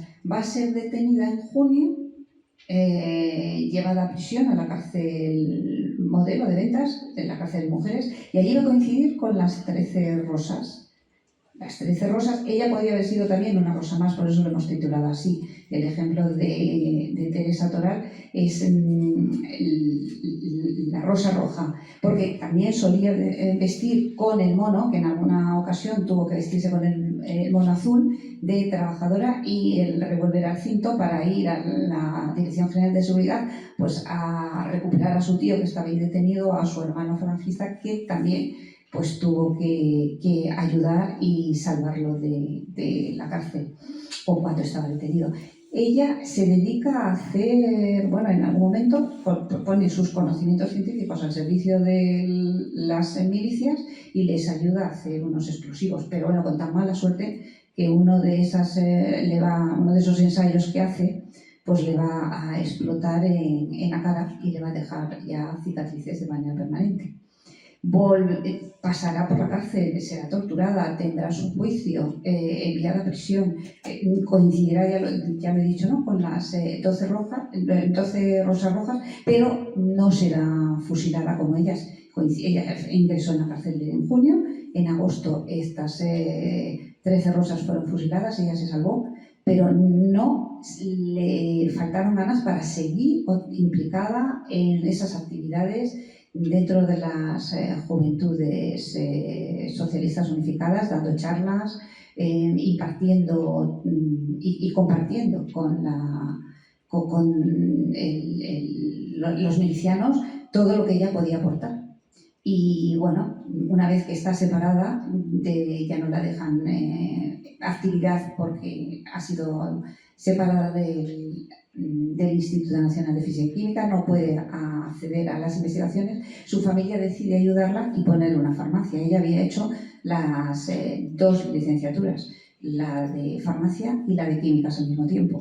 Era una alumna muy aventajada de Enrique Moles y con Enrique Moles colaboró durante pues, muchos años, incluso después siguió publicando trabajos científicos, a veces ella sola y a veces coautora con Enrique Moles. Pero vuelve otra vez a ser detenida, es delatada en el año 45, intenta huir a Francia, la detienen en la frontera y vuelve otra vez a caer en prisión, sufrirá también tortura psicológica, física, un sumarísimo y una vez que ha conseguido superar todo eso, porque ella es una mujer valiente, es una activista, tanto como científica, que no va a decaer la ciencia, aunque estemos en guerra, ella va a seguir adelante, y en sus ideas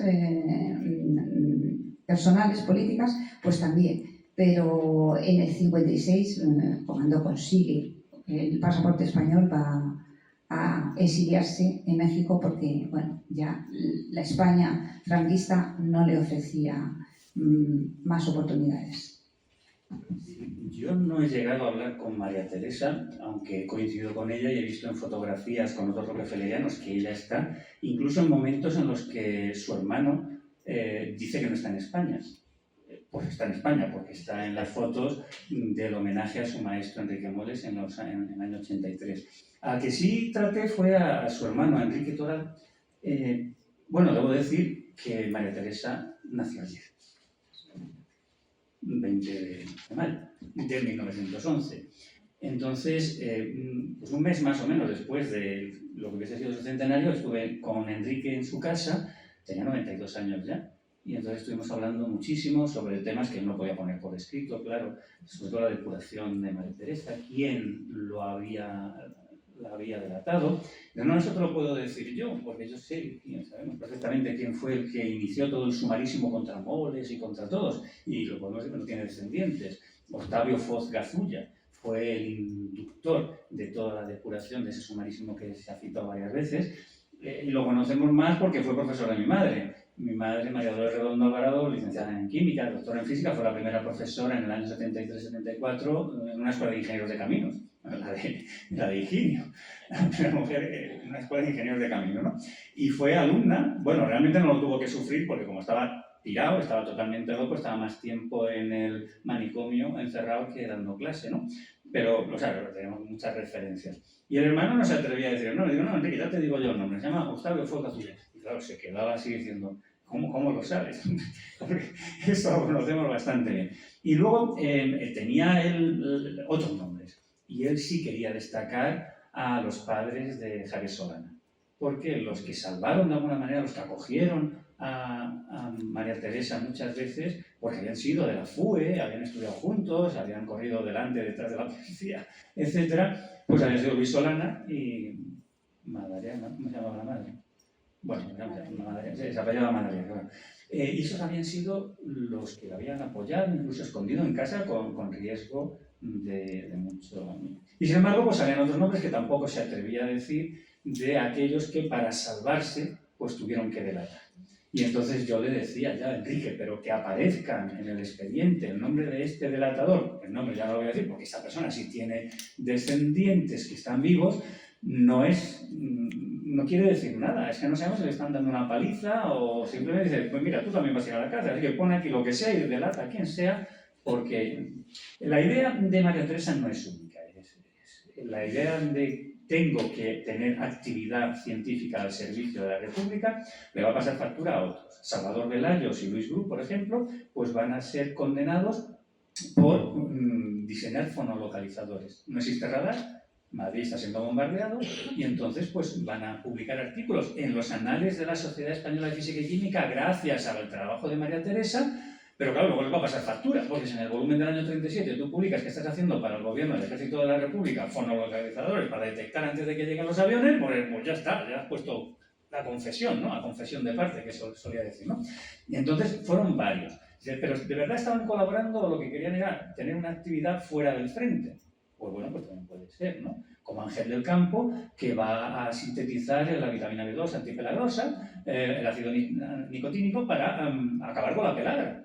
Luego la medalla se la pondrá Grande Cobian, porque Grande Cobian es el que dirige formalmente la institución donde Ángel del Campo está en el laboratorio con su hijo. ¿Por qué? Porque su hijo no vaya a la guerra, claro. Entonces tiene al hijo trabajando allí. La cantidad de casos que se pueden estudiar, Ángel del Campo, sobre Ángel del Campo hizo la tesis uno de mis hermanos, ¿no?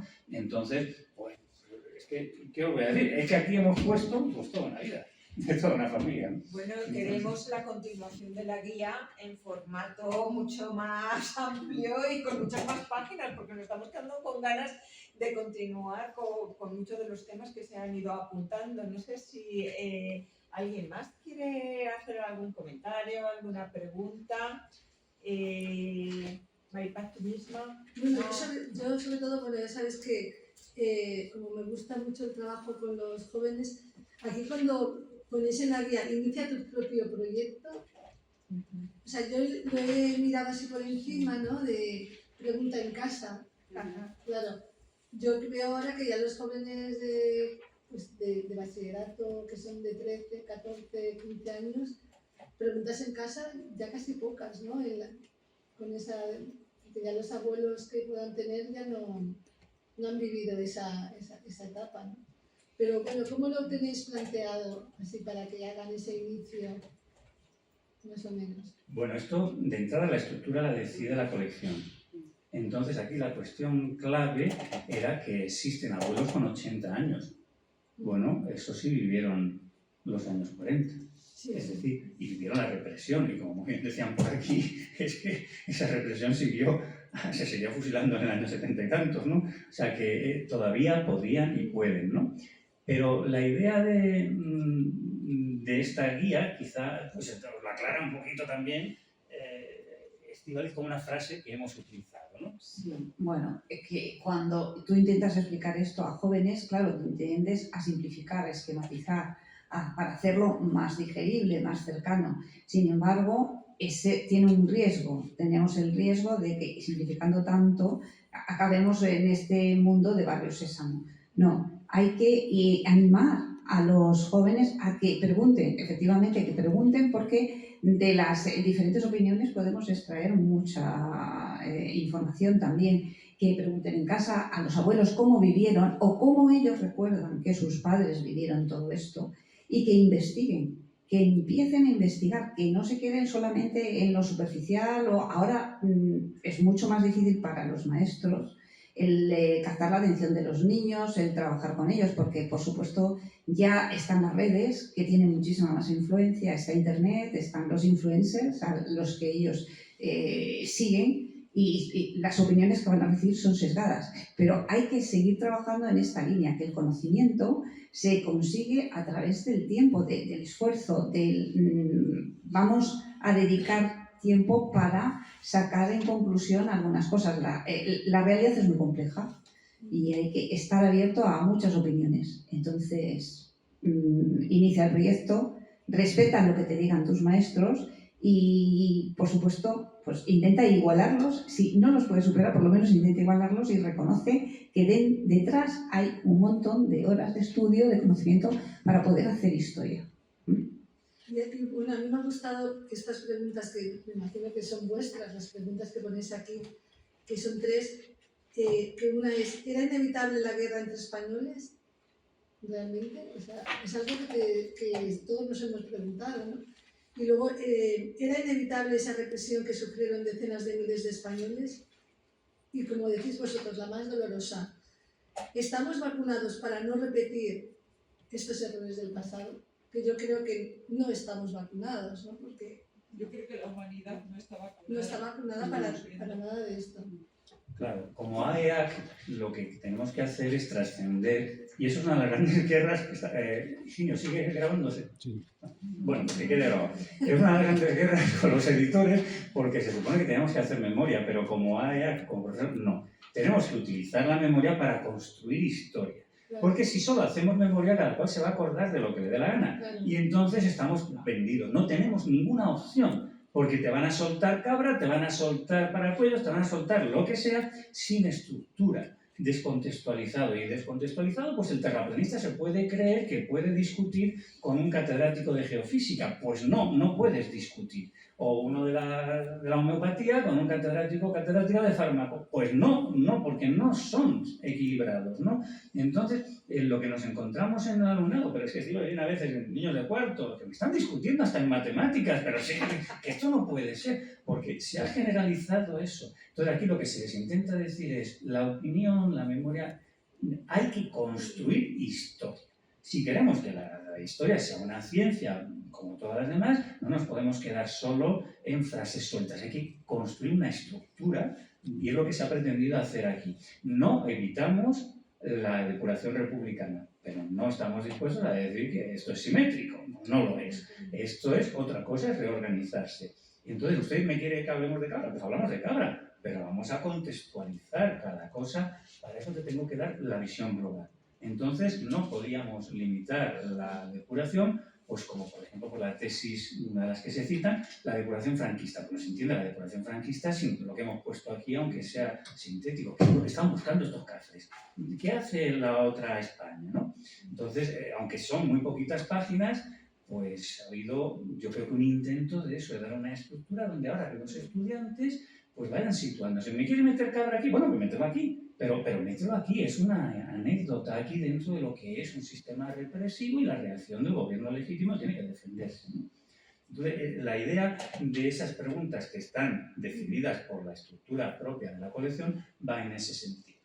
Hay que construir historia y para que lo entendáis, como dice Pepe Mota, no me lo superes. Igualamelo, pero me tienes que dar algo equivalente, un entramado completo donde sitúes cada cosa, cada anécdota y no me vengas con frasecitas o un tweet porque eso no va a ningún sitio. Esa es, digamos, la idea. Si la hemos conseguido trasladar o no, como habría que abreviar tanto. Yo es que estoy deseando ver ya el resultado cuando trabajéis con los jóvenes. De aquí a 2 años, por ejemplo, que se tengan algunos...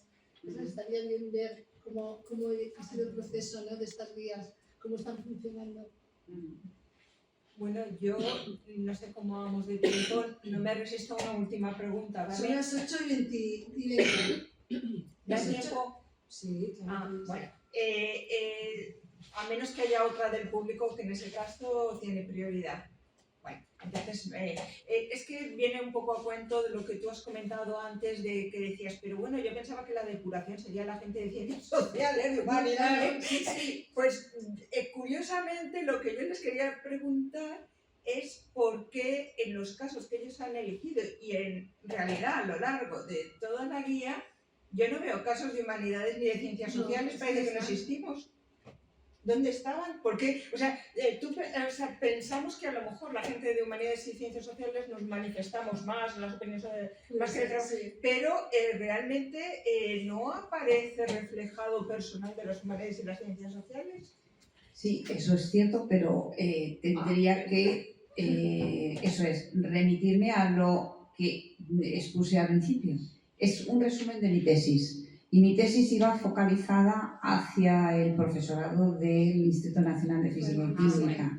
Entonces, es verdad que aquí falta, a partir de esos personajes, a través de ellos, nos vamos introduciendo en toda esta legislación, instrumentos y mecanismos de la depuración. Es así como conocemos lo que fue la depuración para muchos de ellos, que cada caso es diferente, que no hay 2 casos iguales, que las situaciones eran muy diferentes, las penas. Luego, sí es verdad que solamente nos hemos fijado en la depuración universitaria. También existe la depuración de tantos y tantos cuerpos que ahora sí que podrían ser unas tareas pues, pendientes para otros trabajos posteriores. La depuración de los profesores auxiliares o incluso la actuación de otros mecanismos de depuración como fueron el Tribunal de Responsabilidades Políticas, que es muy arduo y supongo que sería abrir una caja de Pandora porque muchas veces funcionaba paralelo al de depuración universitaria. Ahí los instructores muchas veces lo que acababan era haciendo una investigación total del sujeto, de la familia, y aquí se veía pues cuántas acciones tenían, cuánto dinero tenía en el banco, cuáles eran sus propiedades, y la pena muchas veces solía coincidir con toda esa cuantía que ellos tenían. Acababan pagando con todas sus propiedades y claro, dejando a la familia en situaciones muy, muy precarias. Pero esa es un tema que pues, lleva mucho tiempo. Yo he dedicado más de 10 años, son temas que siempre me han gustado. Lo he hecho pues, con paciencia porque yo me dedico, pues, soy maestra y pues, mis quehaceres de maestra no me permitían todo el tiempo dedicarme a esto. Pero bueno, he disfrutado, he conocido, he investigado y he visto que esto es un gran rompecabezas que montar las piezas. Hay que reflexionar, hay que leer mucho, hay que manejar todos estos datos con cuidado. Incidiendo en esa separación letras-ciencias, hay capítulos, como tú muy bien has destacado, esto va de nombres y esto va de cifras también, ¿no? Entonces, las cifras, por ejemplo, de la sección de químicas o la sección de físicas de la Facultad de Ciencias, es que no queda ni uno. Cuando haces un estudio comparativo de cuántos catedráticos de las facultades de humanidades son, o sea, depurados técnicamente, que eso no, son todos son depurados. El tema es cuántos son sancionados. Porque después del proceso de depuración, pues tú puedes ser reintegrado sin ningún problema. Pero cuando haces ese estudio comparativo, te encuentras con que los represores, los depuradores franquistas, entienden que han cometido muchísimos más pecados los de ciencias que los de humanidades. Vacían secciones completas de ciencia en farmacia, etcétera, y en humanidades que, bueno, pues si eran de derecho, si eran de no sé qué, pues esto sería más... No. Hay mucho más depurados en ciencias que en humanidades, porque esos científicos han salido de la Torre de Marfil y se han implicado.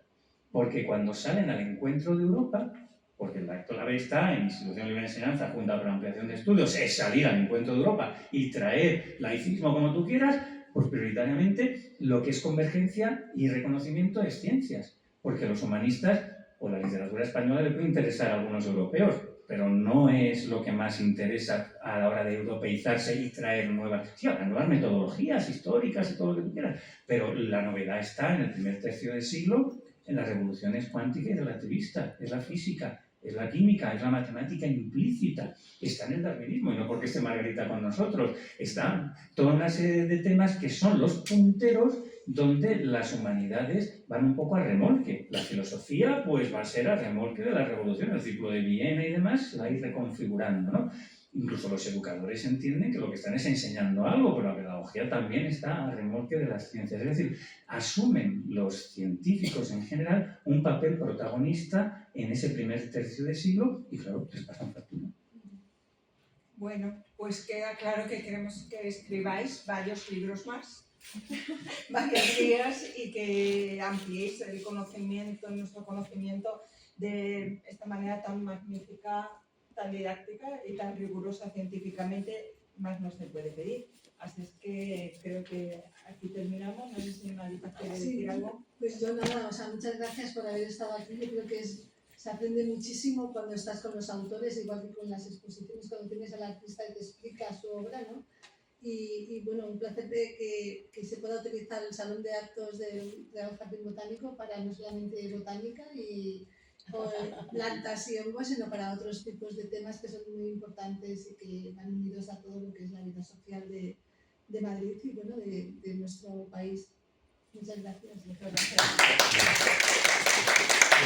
de los objetivos de la EAC es vigilar por la salud del planeta. Entonces, para no olvidarnos, tengo aquí unos planetas pequeñitos, uno para cada uno. Es un pequeño planeta. Hola, qué bonito.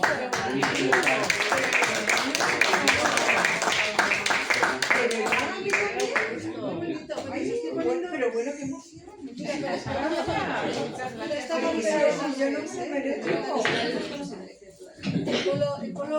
Mi pueblo que es bueno, que era el pueblo más bonito de Bergamo. Muchas gracias.